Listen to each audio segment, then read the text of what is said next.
Selamat pagi Bapak, Ibu, dan Saudara, serta anak-anak yang dikasihi Tuhan. Selamat berjumpa kembali dalam program Repa, Renungan Pagi GKJ Minomartani. Hari ini kita akan membaca dan merenungkan sabda Tuhan yang terdapat dalam Injil Matius 18 ayat 15-20 yang demikian bunyinya. Apabila saudaramu berbuat dosa, tegurlah dia di bawah 4 mata. Jika ia mendengarkan nasihatmu, engkau telah mendapatnya kembali. Jika ia tidak mendengarkan engkau, bawalah seorang atau 2 orang lagi, supaya atas keterangan 2 atau 3 orang saksi perkara itu tidak disangsikan. Jika ia tidak mau mendengarkan mereka, sampaikanlah soalnya kepada jemaat. Dan jika ia tidak mau juga mendengarkan jemaat, pandanglah dia sebagai seorang yang tidak mengenal Allah atau seorang pemungut cukai. Aku berkata kepadamu, sesungguhnya apa yang kamu ikat di dunia ini akan terikat di surga, dan apa yang kamu lepaskan di dunia ini akan terlepas di surga. Dan lagi aku berkata kepadamu, jika 2 orang daripadamu di dunia ini sepakat meminta apapun juga, permintaan mereka itu akan dikabulkan oleh Bapa-Ku yang di surga.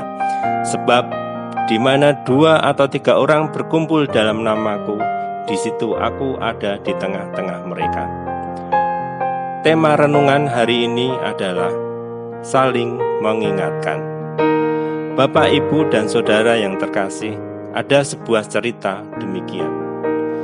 Seorang bernama Tanto sedang ragu. Mengapa? Karena dia tahu bahwa teman kerjanya yang bernama si A korupsi uang kantor. Jika dilaporkan, padahal si A adalah temannya. Namun jika tidak dilaporkan, apa yang dilakukan oleh si A akan merugikan perusahaan dan teman-teman yang lain. Karena bingung dan ragu, maka Tanto bercerita kepada Tony minta pertimbangan. Saran yang diberikan oleh Tony supaya Tanto tetap mengingatkan si A, alasannya adalah: pertama, karena yang dilakukan oleh si A adalah sebuah kejahatan dan kesalahan. Yang kedua, perbuatan si A pada akhirnya akan mencelakakan dirinya sendiri.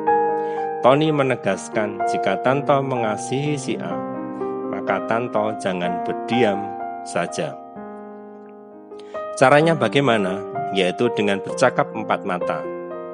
Untuk mengingatkan, dasarnya adalah kasih, supaya jangan sampai si A mendapat sengsara.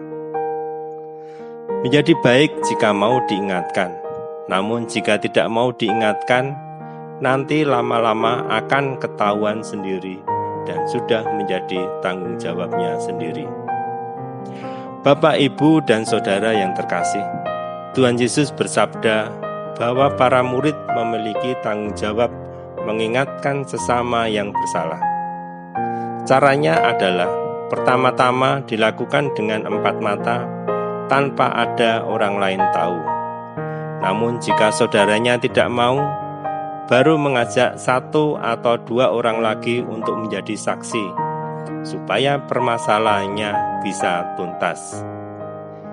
Jika masih mengeraskan hati, permasalahannya tersebut barulah disampaikan kepada umat. Artinya, dari tahapan-tahapan ini adalah bahwa supaya para murid jangan asal mengingatkan, melainkan harus dilakukan dengan bijak, pada waktu yang tepat, dan bertujuan untuk membangun, serta berdasarkan kasih. Bapak, Ibu, dan Saudara yang terkasih, panggilan untuk saling mengingatkan juga ditujukan pada kita. Padahal kita tahu bahwa hal ini tidaklah mudah. Kita sendiri terkadang tidak suka jika diingatkan, bahkan sampai sakit hati. Oleh karena itu, marilah kita dengan lebih tekun untuk belajar dan belajar melakukannya, supaya hal yang tidak mudah ini akhirnya dapat kita lakukan, bahkan menjadi kebiasaan yang baik dan membangun. Marilah kita berdoa meminta pertolongan Tuhan. Ya Tuhan, berilah kami keberanian untuk mengingatkan sesama kami ketika mereka salah jalan. Dan berilah hati yang tulus serta bersih ketika kami mengingatkan mereka. Berilah kepada kami hati yang rendah untuk mau diingatkan orang lain ketika kami bersalah. Dalam Kristus kami berdoa. Amin. Demikianlah renungan hari ini. Selamat beraktivitas, teriring berkat Tuhan.